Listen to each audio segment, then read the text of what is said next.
Welcome back. Field general court martial میں 4 الزامات ثابت ہو گئے. سابق لیفٹیننٹ جنرل فیض حمید کو 14 سال قید بامشقت کی سزا سنا دی گئی. ISPR نے بتایا ملی بھگت سے سیاسی انتشار کا معاملہ الگ دیکھا جائے گا.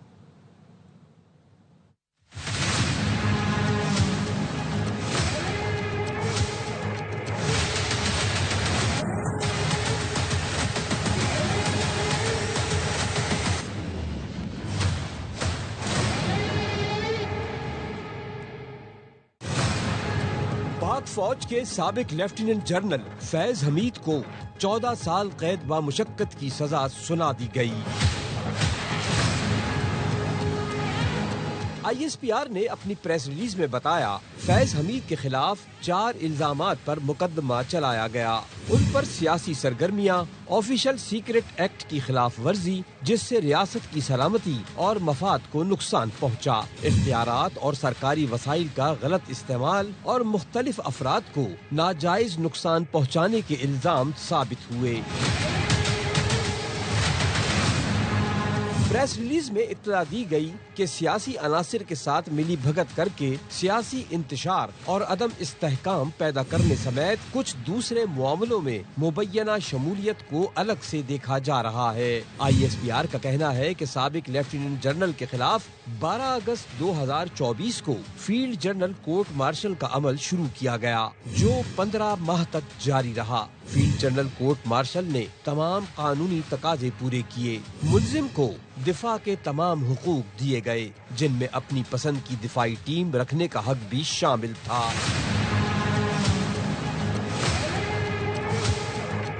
طویل اور سخت کارروائی کے بعد ملزم تمام الزامات میں قصوروار پایا گیا. فیلڈ جنرل کورٹ مارشل نے 14 سال قید بامشقت کی سزا سنائی. مجرم کو متعلقہ فورم پر اپیل کا حق حاصل ہے.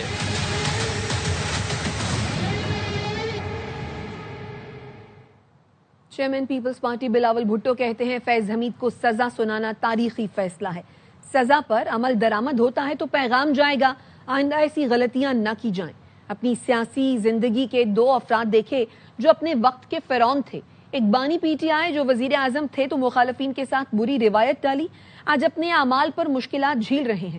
دوسرے فیض حمید جو طاقت کے نشے میں نہ جانے کیا کیا کرتے رہے، انہیں بھی زندگی میں جرائم کا جواب دینا پڑا. جنرل فیض صاحب کو 14 سال سزا آج ملا ہے. یہ ایک تاریخی فیصلہ ضرور ہے. سیاسی زندگی میں 2 ایسے لوگ جو میں نے خود اپنی آنکھوں سے دیکھا ہے جو اپنے وقت کے فرعون تھے. ایک تو خان صاحب خود ہیں جو وزیر اعظم ہوتے ہوئے ہر کسی کو جیل بھیجنے کا نہ صرف دھمکی عملی طور پہ بھیج جاتا تھا، ان ایکشنز کا نہ صرف جواب دینا پڑا. اسی قسم کی مشکلات آج بھگت رہے ہیں کہ جنرل فیض صاحب طاقت کے نشے میں نہ کسی سیاستدان کو نہ کسی میڈیا ہاؤس کو عہد کے خلاف ورزی، اپنے کام کے خلاف ورزی کرتے ہوئے نے کیا کیا کیا. اسی زندگی میں ان کے جرائم کا جواب دینا پڑ رہا ہے. سب کو توبہ بھی کرنا چاہیے. اللہ تعالیٰ کبھی آپ کو کوئی موقع دیتا ہے، اختیار دیتا ہے، ذمہ داری دیتا ہے، صحیح انداز میں اس پہ عمل درآمد کرنا چاہیے. جس قسم کی مداخلت، جس قسم کی غیر ذمہ دارانہ کام جنرل فیض صاحب کر رہے تھے، امید یہ ہے اس فیصلے سے، اور اگر اس فیصلے پہ عمل درآمد ہوتا ہے ایسا پیغام ہوگا کہ اس قسم کی غلطیاں مزید نہ کیا جائے. DG ISPR lieutenant general Ahmed Sharif Chaudhry نے کہا تھا پاک فوج بلا تفریق قانون کے مطابق کارروائی کرتی ہے. فیض حمید کیس اس کا منہ بولتا ثبوت ہے. ذاتی اور سیاسی مفادات کے لیے کی گئی خلاف ورزیوں کو کس قدر سنجیدگی سے لیا جاتا ہے. اس طرح کی بلا تفریق خود احتسابی باقی اداروں کو ترغیب دیتی ہے.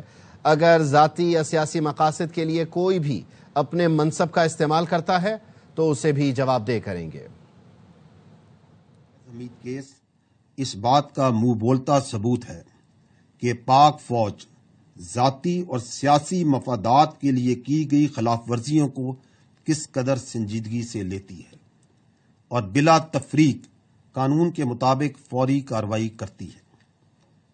ہم یہ امید کرتے ہیں کہ اس طرح کی بلا تفریق خود احتسابی باقی اداروں کو بھی ترغیب دیتی ہے کہ اگر ذاتی یا سیاسی مقاصد کے لیے کوئی بھی اپنے منصب کو استعمال کرتا ہے تو اس کو وہ بھی جواب دہ کریں گے۔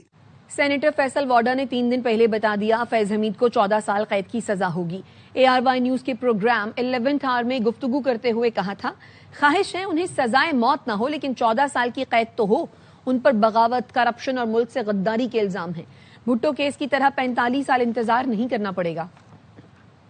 فیض صاحب کے کیس کے اندر آپ کو 45 سال بھٹو صاحب کی طرح انتظار نہیں کرنا ہوگا، وہاں بہت شفاف طریقے کار ہے۔ میری خواہش ہے کہ ان کو سزائے موت نہ ہو لیکن 14 سال کی قید تو ہو، کیونکہ بغاوت ہے، کرپشن ہے، ملک کا غداری ہے۔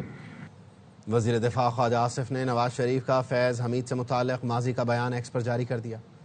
نواز شریف نے کہا تھا، جنرل فیض یہ سب آپ کے ہاتھوں سے ہوا ہے، جواب بھی آپ کو دینا ہوگا۔ خواجہ آصف نے ایکس پر لکھا، نواز شریف کے خلاف سازشیں کرنے والے آج وقت کے کٹہرے میں ہیں۔ قوم فیض حمید اور قمر جاوید باجوہ کے بوئے بیجوں کی فصل برسوں کاٹے گی۔ حساب آپ کو دینا ہوگا، آپ کو جنرل فیض یہ سب کچھ آپ کے ہاتھوں سے ہوا ہے، جواب بھی آپ کو دینا ہوگا۔ آپ نے نواز شریف کو باغی کہنا ہے، ضرور کہیے، غدار کہنا ہے، ضرور کہیے، اشتہاری کہنا ہے، ضرور کہیے، ہائی جیکٹ کہنا ہے، ضرور کہیے، نواز شریف کے اثاثے جائیداد ضبط کرنی ہے، ضرور کیجیے، نواز شریف کے خلاف جھوٹے مقدمات بنانے ہیں، ضرور بنائیے، لیکن نواز شریف اپنے غریب اور مظلوم آواز کی آواز بنتا رہے گا۔ خیبر پختونخوا کو فیض حمید کی چائے کی پیالی بہت مہنگی پڑ رہی ہے۔ گورنر فیصل کریم کنڈی کہتے ہیں چائے کی پیالی کی وجہ سے یہاں دہشت گرد آباد کیے گئے۔ بانی پی ٹی آئی ایسی مخلوق نہیں جسے سزا نہیں ہو سکتی، بانی پی ٹی آئی کو کہیں اور رکھا جانا چاہیے۔ ہمارا صوبہ تو فیض حمید صاحب کی وجہ سے، ان کی ایک چائے کی پیالی کی وجہ سے سفر ہوا۔ سرینا کی ایک چائے کی پیالی جس میں ملیٹنٹس کو یہاں پر آباد کیا گیا، ہتھیار اٹھا لیے، تو وہ تو آپ دیکھیں کہ وہ چائے کی پیالی تو ہمیں بہت زیادہ مہنگی پڑی اور پڑ رہی ہے۔ بانی کوئی اوپر سے اتری کوئی مخلوق نہیں ہے، اس کو سزا نہیں ہو سکتی، اس کو کیوں سزا نہیں ہوگی؟ میں پنجاب حکومت کو یہ ریکویسٹ کروں گا کہ اس قیدی کو ایسی جگہ پہ شفٹ کیا جائے جہاں پر جو ہے وہ خود بھی سیف ہو اور ان سے ملاقات کرنا ہو۔ فیض حمید کی سزا کا فیصلہ سیاستدانوں اور ماہرین قانون نے خوش آئند قرار دیا۔ وزیر اطلاعات عطا تارڑ نے کہا، 9 مئی سازش اور انتشار میں بھی فیض حمید ملوث تھے۔ رانا ثناء اللہ بولے، فیض حمید نے اختیارات کا جس طرح استعمال کیا اس کی مثال نہیں ملتی۔ سینیٹر فیصل واوڈا نے کہا، پورے پاکستان کو پیغام چلا گیا ہے، کوئی قانون سے بالاتر اور پاکستان سے بڑا نہیں۔ قانونی ماہرین نے کہا یہ ایک تاریخی کیس تھا، فیصلے نے پاکستان میں سزا اور جزا کے نظام کی بنیاد ڈال دی۔ انتشار کے معاملات ہوں، ایجیٹیشن ہو اسٹیٹ کے خلاف، سازشیں ہوں، وہ تمام کے مرتکب پائے گئے ہیں۔ جو رانگ ڈوئنگ انہوں نے کی ہے وہ بھی ثابت ہو چکا۔ ابھی پولیٹیکل معاملات کی تو مزید انویسٹیگیشن بھی ہوگی۔ فیض حمید اپنی سرکاری اور عسکری حیثیت کو جس طرح سے استعمال کرتے تھے کوئی مثال نہیں ملتی۔ میرے خلاف جو مقدمہ ہوا اس مقدمے میں بھی فیض حمید براہ راست وہ انوالو تھے۔ یہ بہت لاؤڈ اینڈ کلیئر میسج ہے، اگر ایک فوجی جنرل، وہ بھی لیفٹنٹ جنرل، اگر اس کے ساتھ سزا اور جزا کا نظام پاکستان میں لاگو ہو گیا ہے تو پھر تو بات ختم ہوگی۔ سیلف اکاؤنٹیبلٹی کی طرف پاکستان چل پڑا ہے اور یہ بہت زبردست کام ہوا ہے، ہسٹوریکل کیس تھا۔ پولیٹیکل ایکٹیویٹیز میں جس طرح کی ہم باتیں سنتے آئے تو بہت ضروری تھا کہ ایسے شخص کے فیصلہ آئے۔ یہ فیصلہ اس حوالے سے خوشائند ہے کہ جو یہ کہا جاتا ہے کہ پاکستان میں کسی بڑے کے پہ ہاتھ نہیں ڈالا جا سکتا، پاکستان کی ہسٹری میں بڑی اصلاح ہوئی ہے۔ یہ نہیں ہے کہ کوئی سینئر آفیسر ہے تو وہ قانون سے بالاتر ہے، قانون کی عملداری ہوئی، بہت خوشائند۔ واپس آئیں گے اس بریک کے بعد۔ Welcome back. وزیر اعظم 2 روزہ دورے پر ترکمانستان پہنچ گئے۔ روایتی لباس پہنے بچوں نے شہباز شریف کو پھول پیش کیے۔ دورے کا مقصد باہمی تعلقات، خطے میں تجارتی روابط اور مختلف شعبوں میں اشتراک کو مضبوط بنانا ہے۔ وفد میں اسحاق ڈار، اویس لغاری اور عطا تارڑ بھی شامل ہیں۔ وزیر اعظم ترکمانستان کے صدر سے ملاقات کریں گے اور اشخاباد میں ہونے والی بین الاقوامی تقریب میں شرکت کریں گے۔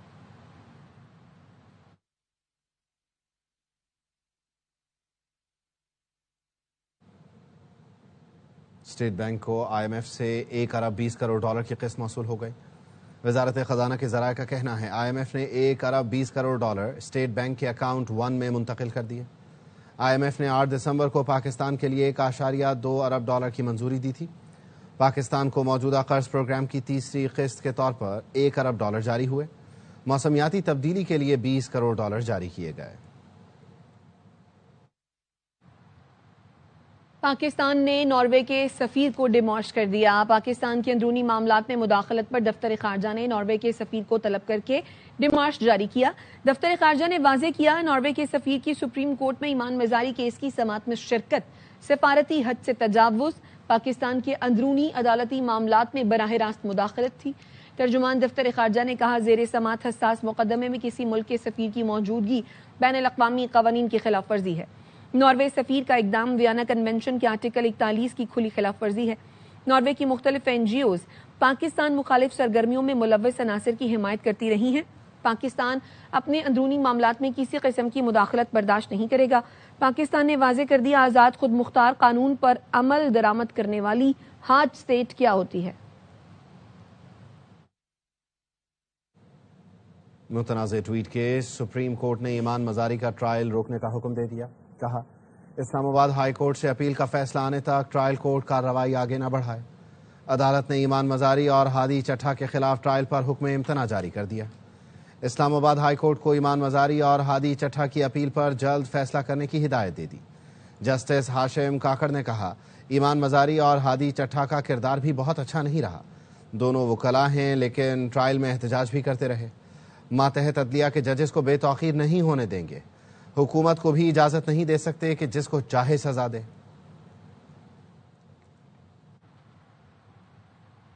جھوٹے الزام لگانے والے یوٹیوبر عادل راجہ نے بریگیڈیئر ریٹائرڈ راشد نصیر سے معافی مانگ لی۔ ایکس پر لکھا لندن کی عدالت نے مجھے راشد نصیر کو £50,000 ہرجانہ ادا کرنے کا حکم دیا۔ عدالت نے مجھے £2,60,000 بطور عبوری اخراجات فوری ادا کرنے کا حکم دیا۔ میں راشد نصیر پر لگائے گئے جھوٹے الزامات کا دفاع نہیں کر سکا۔ عدالت نے قرار دیا میرے راشد نصیر پر لگائے گئے الزامات جھوٹے تھے۔ اس سے پہلے لندن ہائی کورٹ نے تحریری فیصلہ جاری کیا۔ عادل راجہ 28 دن تک فیصلے کا خلاصہ تمام پلیٹ فارمز پر نمایاں جگہ پر لگانے کے پابند ہوں گے۔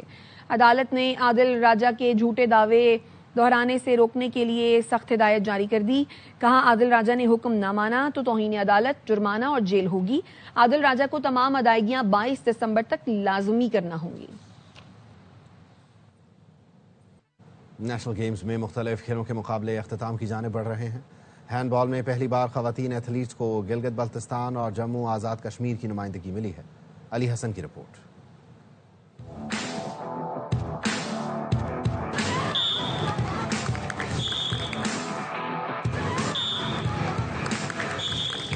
پہاڑوں کے دامن میں بسنے والے ایتھلیٹس کو ملا آزاد جموں کشمیر اور گلگت بلتستان کی نمائندگی کا موقع۔ ہینڈ بال کے پوزیشن میچ میں شروعات ہوئی دھیمی لیکن پھر اپنایا جارحانہ انداز، ایک دوسرے کے گول پوسٹ پر کیے کاری وار۔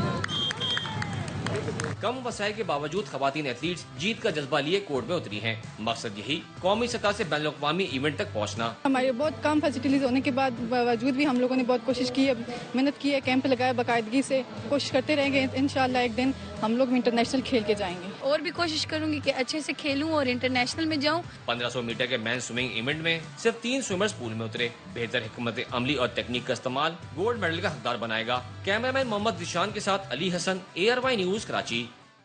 دبئی میں under 19 Asia cup captains day کی تقریب، ایونٹ میں شریک تمام کپتانوں نے حصہ لیا۔ تقریب میں چمچماتی ٹرافی سے پردہ اٹھا دیا گیا۔ 8 ٹیموں کا ٹورنامنٹ کل سے شروع ہوگا۔ پہلے دن پاکستان کا مقابلہ ملیشیا سے ہوگا۔ قومی ٹیم کے کپتان فرحان یوسف کہتے ہیں سرفراز احمد کی نگرانی میں زبردست تیاری کی ہے، امید ہے ٹیم اچھا پرفارم کرے گی۔ لیڈ کرنا ایک پراؤڈ مومنٹ ہے، فلی کہ میں یہاں پہ اپنی کیپٹنسی اور اپنی ٹیم کے ساتھ ایک اچھا یونٹ بنا کے انجوائے کریں گے۔ کیمپس بھی ہم نے کیا، ان کے انڈر بہت اچھی مینٹورنگ چل رہی ہے اور لیڈرشپ پہ ہماری کافی لیکچرز ہوئے ہیں، فرینڈلی ہیں ہم سب کے ساتھ۔ وہ چیمپئنز ٹرافی ونر ہیں، انہوں نے ہمیں اپنی ساری سٹوری سنائی ہے، تو اوبویسلی سارے لڑکے بہت بوسٹ ہوتے ہیں۔ بڑا اچھا ٹائم گزروں کے ساتھ اور ہیلپ مل رہی ہے۔ افغان شہری بیرون ملک عسکری کارروائیوں میں حصہ نہیں لے سکتے۔ طالبان حکومت بیرون ملک جا کر لڑنے والے افغان باشندوں کو روکے۔ کابل میں علماء کرام کے اجلاس میں قرارداد منظور کر لی گئی۔ قرارداد کے تحت کسی افغان شہری کو بیرون ملک عسکری کارروائیوں میں حصہ لینے کی اجازت نہیں ہوگی۔ اجلاس میں 2 صفحات اور 5 نکات پر مشتمل قرارداد کی متفقہ منظوری دی گئی۔ افغان طالبان کے سپریم لیڈر ہیبت اللہ اخندزادہ نے کسی بھی افغان شہری کو عسکری سرگرمیوں کے لیے بیرون ملک جانے کی اجازت نہیں دی۔ کوئی اس کی خلاف ورزی کرتا ہے تو یہ ناجائز ہے۔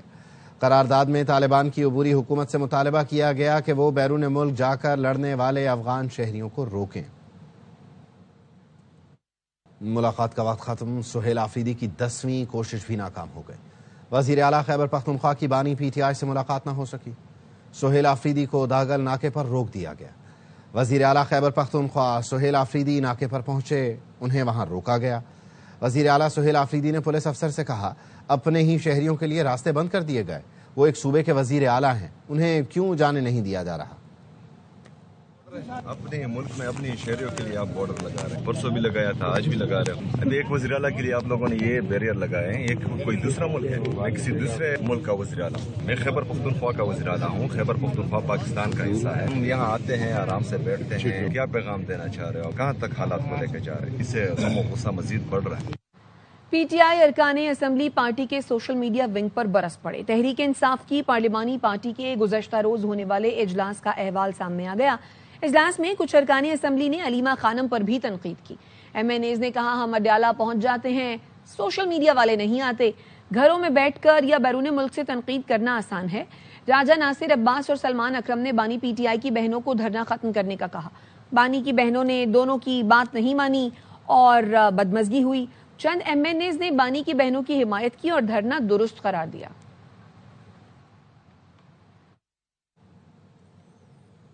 چودھری اسلم کی بیوہ نورین اسلم نے شہید شوہر پر فلم بنانے کا اعلان کر دیا۔ کہا شہید چودھری اسلم کا کردار ایسا نہیں جیسا ہندوستانی فلم میں دکھایا گیا۔ چودھری اسلم کتنے بڑے انسان تھے یہ ہم بتائیں گے۔ بھارت نے انہیں لیاری تک محدود کر دیا۔ مزید بتا رہے ہیں چاند نواب۔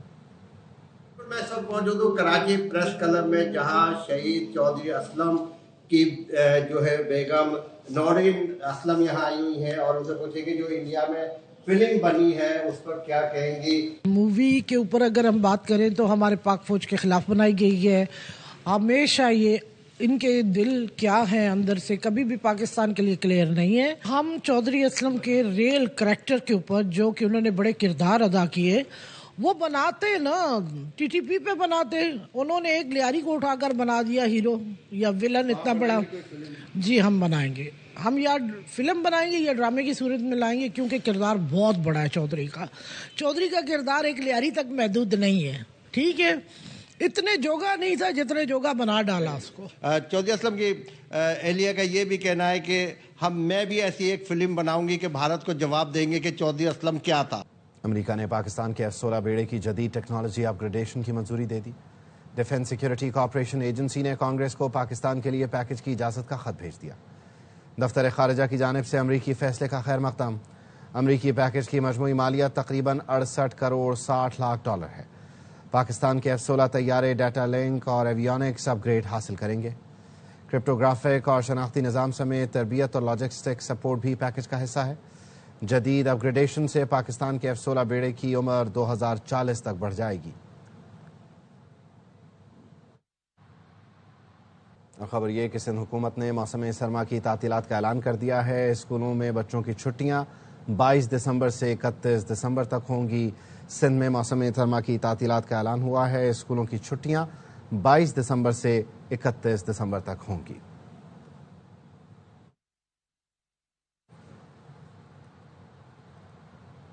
اب تک کے لیے اتنا ہی۔